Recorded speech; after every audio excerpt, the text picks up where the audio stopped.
А сега е време за временската прогноза. Лека ног, драги гледачи.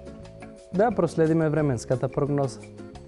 Новото сонце на слободата уште не е изгреано, а и тие први зраци што стигаат се што би рекле србите зубато сонце, а нашите би рекле сонце со заби.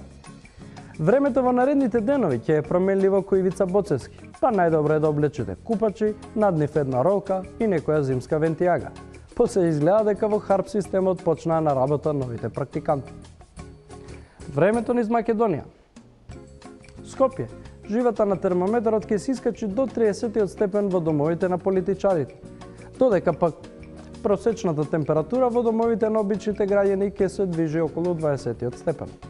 Секако тоа е во зависност од расположението на дежурниот во БЕК.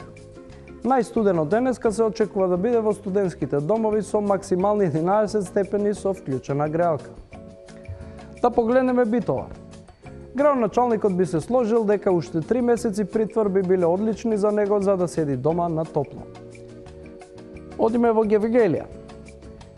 Гевгелија е потопло од каде и да е. Ако треба се разлаите, немојте од чешмата за вода, бидејќи е отровна. Македонска каменица.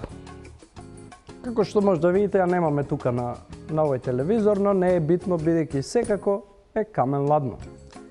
Охрид. Го немаме исто така на мапата, но тоа е небитно. И онака никој не излегува надвор после септември. Пешчево и Виница. Тие секако не ги интересира времето во Македонија, така да времето во Италија ќе е потопло од Македонија. Биометео, како што може да погледнете, е неповолно. Платата е земена и потрошена. Кредитите исто така да мора некако да се снајдеме за да јадеме до наредниот месец. За крај да се одјавиме, да ви посакам на вас гледачите, да имате убаво време наредната недела.